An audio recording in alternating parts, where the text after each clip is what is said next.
जाके प्रिय न राम विधेय, क्योंकि तुलसी बाबा राम जी के भक्त हैं, तो कहते हैं जिनके राम जी प्रिय नहीं है, अर्थात जिनके कृष्ण प्रिय नहीं है, जिनके महाराज जी ठाकुर जी प्रिय नहीं है, तजियो बेरी कोटि सम यद्यपि परम सने। यदि आपका वो परम से नहीं है, सबसे निकट का संबंधी है, तजियो बेरी कोटि सम, बेरी माने दुश्मन है तुम्हारा, करोड़ों में सबसे बड़ा दुश्मन वही है, ये सोचकर यदि वो संबंधी भी है तो भी उसको छोड़ दें। जाके प्रिय ना राम विदई, तजियो बेरी कोटि सम यद्यपि परम सने। हो सकता है वो आपका परम से नहीं है, वो भाई भी हो सकता है, वो मित्र भी हो सकता है, वो पत्नी पुत्र भी हो सकता है, वो पति भी हो सकता है, यहाँ तक लिखा है वो गुरु भी हो सकता है। यदि गुरु भी भजन में बाधक है, ऐसे गुरु का भी त्याग कर देना चाहिए। तो मीरा ने पत्र में लिखा, बाबा क्या ऐसा पूर्व में कभी हुआ है? तो आगे उन्होंने पत्र में लिखा, हाँ। तो गुरु का त्याग किसने किया? कहते हैं बलि ने गुरु को त्यागा, भरत ने मां का त्याग किया, विभीषण ने भाई को छोड़ा महाराज जी, प्रहलाद ने पिता का त्याग किया, और ब्रज गोपिकाओं ने अपने पतियों का त्याग किया। यदि भजन में कोई बाधा, ईश्वर मिलन में जो भी बाधा है, उसका त्याग कर देना चाहिए। इसी का नाम है लौकिक धर्म। ये पत्नी, ये पुत्र, ये चाचा, ये भतीजा, ये मामा, ये सब लौकिक धर्म है, ये सब लौकिक रिश्तेदारियां हैं, ये सब संसारिक संबंध है। और भैया अलौकिक संबंध तो ईश्वर से है। एकमात्र शाश्वत सखा मित्र संबंधी कुटुंब तमेव माता च पिता तमेव, तमेव बंधु च सखा तमेव। शाश्वत सखा, शाश्वत माता पिता संबंधी तो केवल परमात्मा है, और परमात्मा के मिलन में कोई भी बाधा उसको त्याग कर दो। इसलिए धर्मम भजस्व सततम त्यज लोक धर्म है, बाकी सब लौकिक धर्म है। अच्छा, एक तरफ रिश्तेदार में विवाह है, दूसरी तरफ कथा है, क्या करना चाहिए? सोचने की जरूरत ही नहीं, विवाह छोड़कर सीधे कथा में आ जाना चाहिए। वो तो लौकिक धर्म है महाराज जी, लेकिन कथा सुनना ये तो परम धर्म है।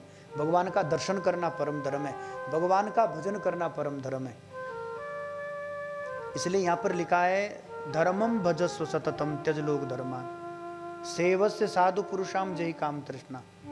समय मिले तो साधु पुरुष की सेवा करो, पर इसलिए सेवा ना करो बाबा बेटा हो जाए, मुर्गी का रिश्ता लग जाए, तो इसलिए ना करो कि बेटे का विवाह हो जाए, उनकी नौकरी लग जाए, उनकी प्रमोशन हो जाए। यहाँ लिखा है सेवस्य साधु पुरुषाम जही काम तृष्णा। ना कोई मन में कामना होनी चाहिए, ना कोई लोभ मन में होना चाहिए, ना कोई तृष्णा मन में, किसी भी प्रकार की। सुतुबित लोक ईषणा तेने, तृष्णा कितनी? 3 प्रकार के। ना पुत्र की इच्छा हो, वित्त माने ना धन की इच्छा हो, ना ही लोकेशना, ऐसा ना हो अरे देखो देखो कितना अच्छा चेला है हमारा। सेवस्य साधु पुरुषाम जही काम तृष्णा, ये तीनों तृष्णाओं को छोड़कर, समस्त कामनाओं को छोड़कर किसी साधु पुरुष की सेवा करनी चाहिए। सेवस्य साधु पुरुषाम जही काम तृष्णा। अन्यस्य दोष गुण चिंतन माशु मुक्त्वा, माताओं के लिए विशेष ये सूत्र है। बोले वृंदावन बिहारी लाल की जय। अब इस बात को माताएं बहुत गंभीरता से, और समझ में ना किसी को आए तो बाद में इनको मराठी में समझा देना। हाँ, कुछ गांव की माताएं भी है। क्या लिखा है? अन्यस्य दोष गुण चिंतन माशु मुक्त्वा।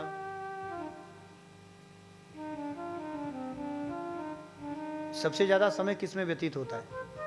अच्छा, 24 घंटे में हम लोग कम से कम 8-9 घंटा तो सोते हैं, और बचे हुए समय में हम लोग कुछ घर का काम धंधा करते हैं, उसमें भी जो समय बीतता है वो किस में चला जाता है? बातों में।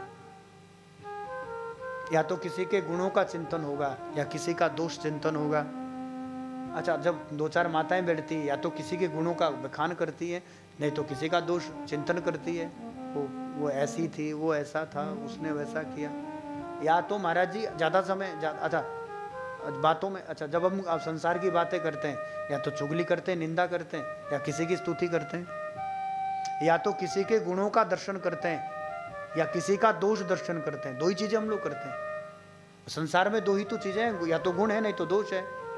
और इन गुण दोषों के चिंतन में हम अपना सबसे कीमती समय निकाल देते हैं। तो हमारा अधिक से अधिक समय तो अन्यस्य दोष गुण चिंतन माशो, अन्य के दोष गुण के चिंतन में चला जाता है। या तो किसी की बुराई करते हैं, नहीं तो किसी की अच्छाई यही तो करते हैं।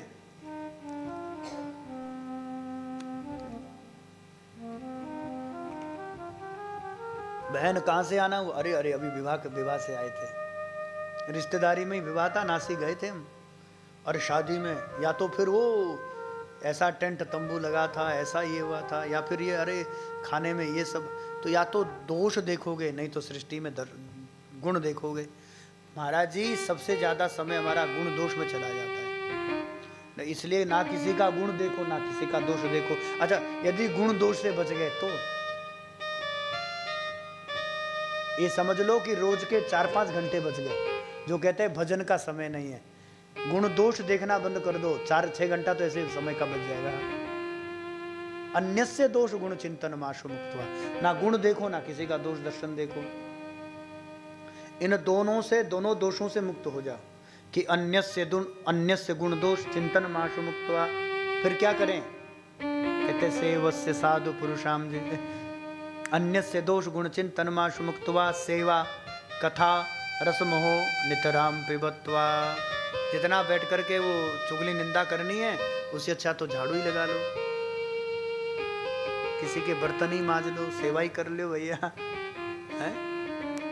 और हम तो ऐसे भी कोई होटल होता तो विचार कर लेते, आश्रम है और ये भी आप सबका ही है, बाबा ने बनाया है तो सबके लिए बनाया, भक्तों की सुविधा के लिए। सेवा यहां रह करके 3 काम करने, सेवा कथा, 2 बातें तो यहां पर बताइए। समय मिले तो सेवा करो, नहीं तो कथा सुनो 2 समय, 2 बजे फिर से शुरू करेंगे हम। सेवा कथा रसमोह नितराम पिबत्वा, या तो सेवा करो नहीं तो कथा में बैठकर खूब भगवत चिंतनों का खूब, अभी कथा प्रारंभ करेंगे अगले सत्र में, अभी तो महात्म में ही लटके हुए कल से। हाँ हाँ, सेवा कथा रसमोह नितराम पिबत्वा, ये 2 काम करने, और तीसरा काम हमारे कहने से करना है। फिर भी समय बचे तो गोदावरी का स्नान करके जाकर महादेव का दर्शन कर आवें और निवृत्तिनाथ बाबा की समाधि का मैं मत्था टेक करके फिर कथा में आ जाए। यहाँ पर 24 घंटे का सदुपयोग करें, ऐसा तो सदुपयोग ही है।